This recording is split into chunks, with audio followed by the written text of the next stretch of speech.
Hey everybody, so now we are going to talk about how to take our scorecard and really kind of squeeze it, distill it down into becoming an awesome scorecard. So this is all about strengthening our scorecard, and let's go ahead and get into it. So let's just make sure that we're all baselined, we're all seeing things the same way. This is the EOS scorecard structure.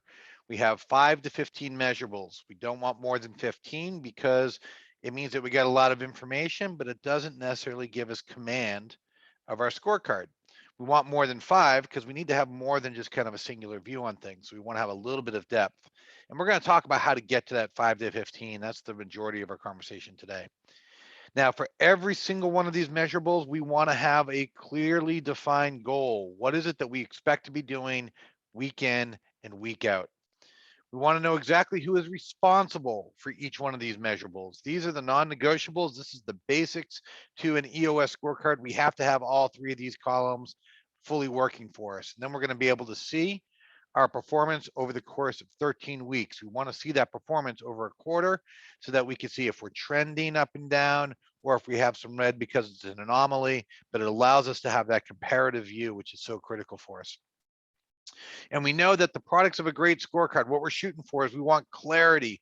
We want to be able to be very clear about what it takes for the success or lack of success for our department or for our company. This is what's going to drive our focus and performance.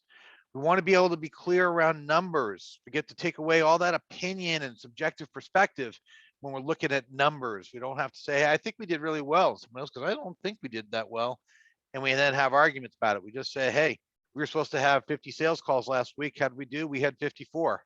Excellent. And then we basically get to drive forward. And we want to have accountability. When we know who is responsible for what, it does 2 things. It lets us all know who's watching this area. But just as importantly, it frees up each person to be able to apply their creative genius to figure out how to be able to really outperform and take things to the next level. So that's really what we're trying to get to here with the good key product. Now, I just want to kind of add a little bit of opinion on some of this here too, is we are in the data age, and data, and when you have clarity in your data, then you can automate what you want to do with that data. It is disrupting all sorts of businesses. You know, not that long ago when you would go through toll booths, you had people there taking money and counting the money, and no longer. It's all electronic, and security guards, you don't see those anymore because now everything's camera and AI and hotel check-in and delivery and reviewing bank loans and contracts. All of this stuff is moving over to data-centric ways of looking at things. And this is when we start to take a look at the future of all of our industries, there's no exceptions. It is being disrupted by the companies that know how to manage data more capably. So the thing I want to try to emphasize for everybody is data and the management and the understanding of this data is affecting all industries. It's affecting all departments. You can be the person that's disrupting, or you can be the one that's disrupted. But if you get good at data management, you're going to be on the disrupting side rather than getting disrupted. So, all right, so let's get into it. Where do we start? We got to make a great scorecard. Now, this is the part that takes a lot of people by surprise. Our starting point is actually the accountability chart. You see, if we have an accountability chart and we have a whole lot of different work and things that we have on here, like this example, we got a sales sheet and it's got 15 different roles to it, we're going to have a crazy big scorecard. Every one of those would require 1 or 2 metrics. That'd be like 15 to 30 metrics just by itself. So where we want to be able to get to, the first place that we want to start is we want to make sure our accountability chart's clear with what each seat is responsible for. This is going to allow for an easier scorecard because when I have a concise view of what the seat's responsible for, I can have a concise view on what to measure. So our starting point, we start to think about this, is our accountability chart. Here's a simple example of a software as a service company. We have gotten clarity on each of the roles for each of these seats. But even in this type of structure where I've got 6 leadership team members, I got an integrator and a visionary, so I got 8 people. With everybody having kind of 4 to 8 metrics per department, it can lead to a scorecard that's pretty big. In this case, it's like 36 metrics, and that's still keeping it pretty tight per department. So, can we really get it down to 5 to 15 metrics? And And this is what we're going to try to go do, because I see these types of scorecards all the time. And there's a few things I want your eyes to be drawn to as we talk about why this is an issue. The first one is, when we take a look at this many metrics, if you just ask a simple question of, okay, what determines the success or failure of this business? It's really kind of hard to tell. Is this business healthy right now? It's kind of hard to tell. There's a lot of green, a lot of red. Are things going well or not going well? The second challenge is that in the EOS way of doing things, the scorecard tells us our most important things that we should be focused on week in and week out. And in this case, we have 36 things that we should pay attention to, and it's 15 red items. So right away, we're going to put 15 items onto the IDS list. This is before we even talk about rocks or any other issues that people want to talk about. We're never going to be able to IDS this much stuff. And so this is where we're just going to have to start getting used to red, because we're going to have so much red on our scorecard so frequently. It creates a big problem. It makes the scorecard far less effective. So here's what we're going to do. We're going to work through example. And our goal is to basically take this scorecard, which I think is a regular place, a starting place for a lot of organizations, whether it's across a company or whether it's in a department, tends to have a lot of metrics. We're gonna distill this down to a much smaller scorecard that's going to give us a far more power and clarity and accountability. So here's the first trick we're going to do. We're going to go take a look at this, and we're going to study something called funnel metrics. So we have on the scorecard, we had five different metrics in the marketing area. We had press mentions and social media posts, web visits and inbound leads and qualified leads. But if we take a look at those 5 metrics, they kind of lead in a progression. So hopefully I get press mentions. Maybe that contributes to my social media posts. Maybe I'm posting other stuff. But either way, both of those things are going to drive to web visits, which drive my web visits will convert to inbound leads. My inbound leads will convert to qualified leads. I've got kind of a funnel effect that's happening here. And the simple reality to it is that the person maybe in charge of leads, or maybe the person in charge of marketing, they need to be paying attention to all aspects of the funnel. But the entire team doesn't need to pay attention to all of this information. They only need a slice of it. And one of the things that these funnels, when we have these types of structures, create problems for us on is, let's say we're red on social media posts. Well, okay, we didn't get our social media posts, and now we don't have enough web visits, and now we don't have enough inbound leads, and now we don't have enough qualified leads. So it's really, we didn't do our social media posts, but it actually looks like it's 4 different problems when it was really 1. So when we have this type of funnel structure, it's putting a lot of redundancy and creates a lot of red when it's making, and adds some complexity, because it's sometimes hard to tell where's my root cause problem, and in this case it was just social media posts. So again, the marketing department needs to pay attention to every detail in the funnel, but maybe not the entire leadership team needs to see this. So this is where we can start to break it down, and we gave a few different examples here. So like if I took sales, outbound calls leads to sales meetings, which lead to proposals, which lead to verbals, which leads to dollars in legal. That's great. But for the leadership team, we don't necessarily need to have all of these stages being shown. So here is where we may just drop it down and say, I just want to see the dollars in legal. That's, if I see that, that gives me a sense of our health. And that is a way to get rid of 4 out of the 5, 80% of the things that we've got here. And we can do this in other places. We just went through the marketing one. We could reduce all the different items in the funnel and break it just down to maybe qualified leads. If I did for development, we could say a number of stories completed that we're doing in our software development. That leads to a number of code refactors and how often we got to redo some of the code that we've done. Then that focus on number of tests or number of releases. I might just drop this down to 2. Maybe I only need number of stories completed, number of code refactors, and so on. Now, this simple change of reducing some of the repetition of these funnels, in this case, would have actually reduced our scorecard by nearly 1/3. And more importantly, maybe not more importantly, but just as importantly, a lot of the red disappeared. So now the picture is becoming clearer. I don't have as much kind of redundant. The top of the funnel got red, so now all the rest of the funnel's red. So I got this big block of red there. Where do I even start to look at? Now, all of a sudden, by reducing this viewpoint, I can now start to basically pay attention to fewer things with greater focus. Now, there's one other byproduct that I do want to talk about with this, which is when we reduce the funnel metrics, we're reducing the amount of information that we're getting, right? Before we could take a look at it and say, okay, hey, sales, we're looking at these 5 steps in the funnel. Now I'm only seeing 1 step in the funnel. This is causing us to become more dependent on our leaders in those areas. It basically means we're going to have to listen to their judgment. And when something goes red, we're going to have a heightened sense of urgency to it.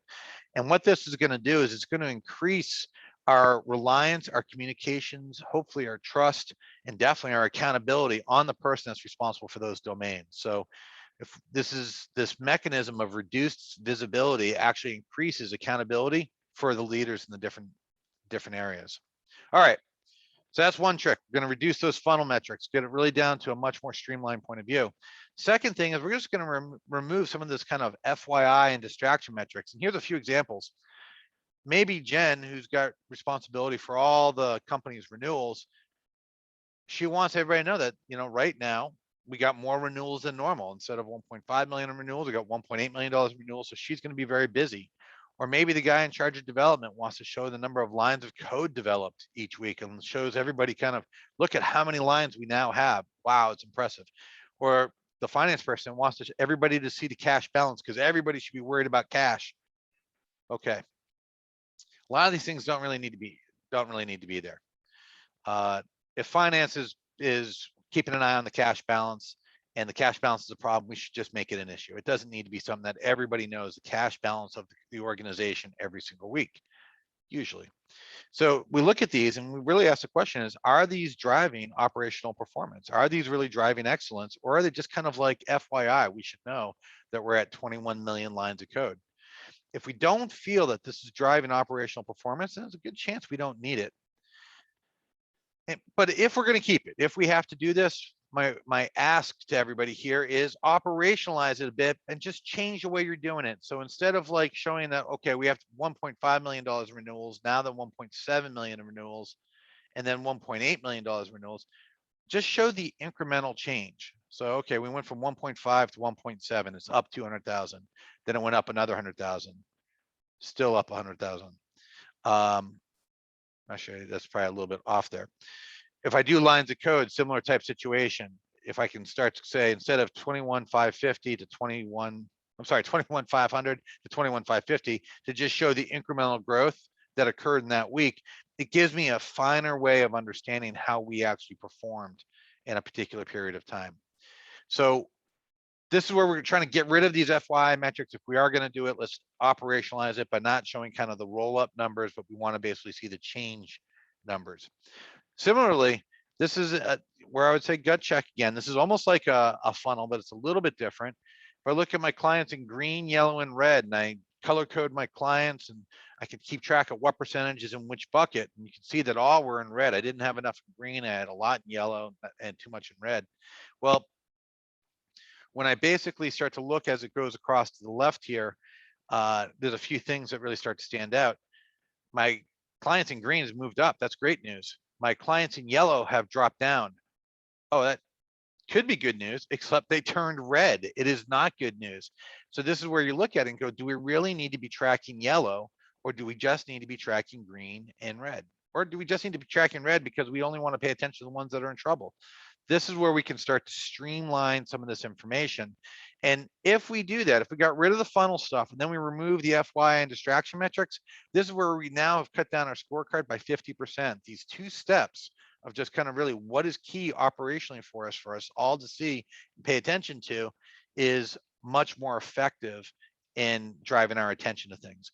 The other good news here is that we've now reduced the number of red items down to 6. And now we could IDS 6 items in a week. That's now all of a sudden we can really put this stuff on the front burner and make sure that we're really dealing with the most important things.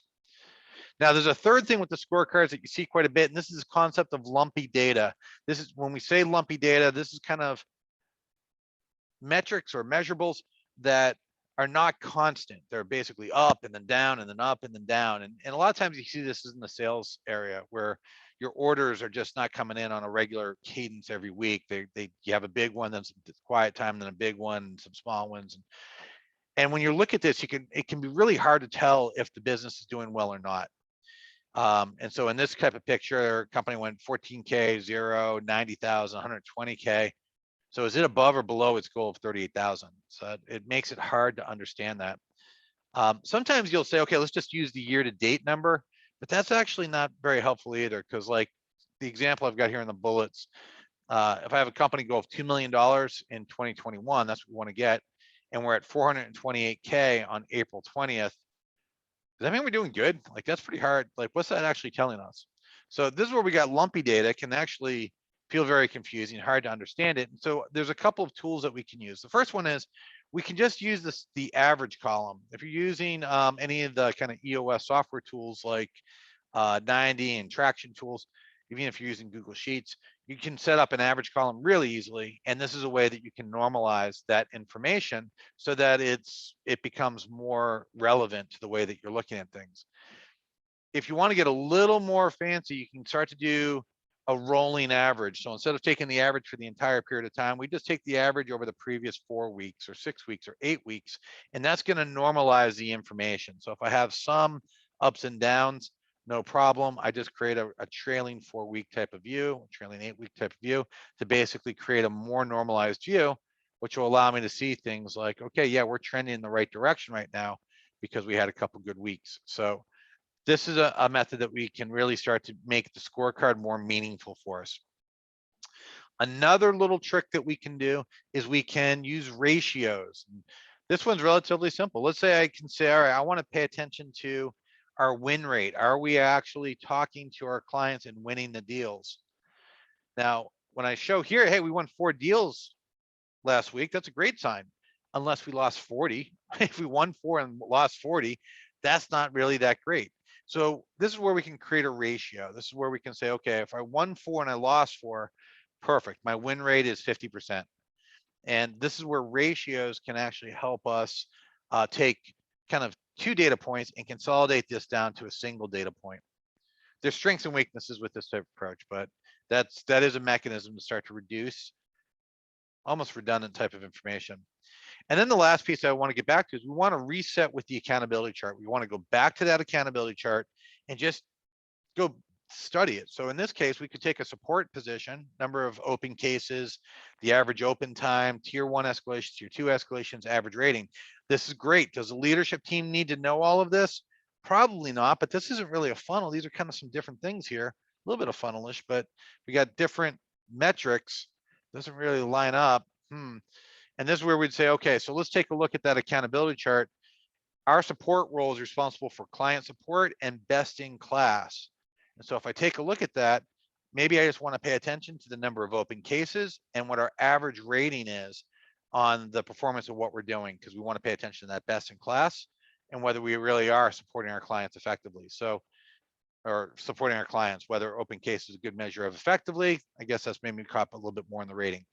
But in either case, this is where we can take 5 metrics that seem to be a little bit disparate and now break it down to 2 that really ties up into a very simple view, kind of a more executive view of looking at things. And so when we put all those actions to streamline things down together, it took that scorecard of 36, it drops it down to 13 items on our scorecard. And just as importantly, we only have 3 items to IDS. Our business looks like it's actually doing pretty healthy here. We just got a few areas that we got to focus on and get those things back to green as quickly as possible. In fact, as I'm looking at this, the fact that weekly revenue has been down every single week, it already bugs me. It even creates a sense of anxiety for me. Even though I know this is a fictional scorecard, it still bothers me. And that's what we want this to do for everybody in our organization. So here's our summary. We want to reduce those funnel metrics. Number 2, we want to remove the FYI and distraction metrics. We want to normalize any of that lumpy, volatile type data and make that become more normal so that we can process it mentally easier. We want to use ratios to start to streamline things a little bit. And then we're going to go back to those accountability charts and make sure that the accountability chart is being reflected in that scorecard. And if it's not, something's got to give, either the accountability chart or the scorecard.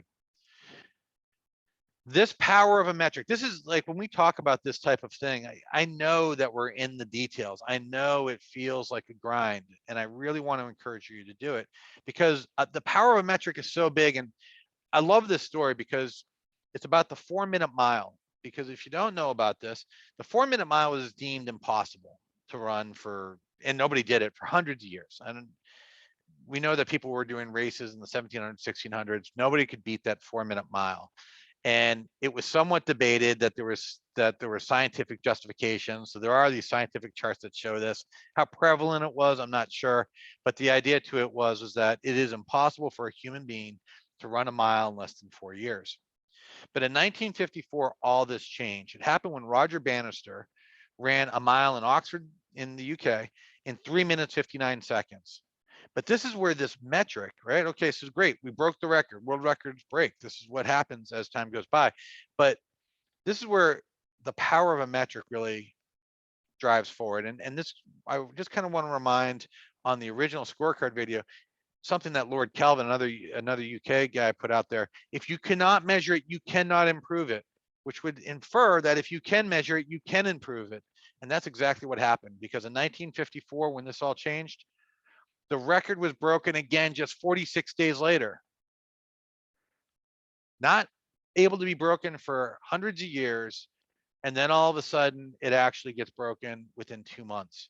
And then it gets broken in 1957 and 58 and 62 and 64 and 65. It's been broken 18 times. In 1964, after it was deemed impossible, we got high schoolers breaking the record. Then we have old people like me breaking the record, people over 40. We got 2 miles being run in under 8 minutes. And now today, nearly 1,500 people have actually run 4-minute miles. This is what the power of a metric gives us. It allows us to change perspective. It allows us to set a goal for ourselves that we can strive at and we can start to perform and improve.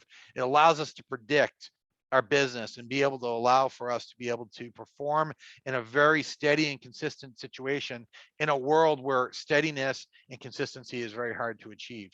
This is what our scorecard does. And this is why it's so important that we actually spend the time to grind through this and build great scorecards. So please use the scorecard to drive focus and excellence in your organization. And if you have any questions, you want to talk about this, you want me to review your scorecard, I'm happy to do it. My email is rick@outpaceenterprises.com. I would love to talk to you about it. Thank you, everybody.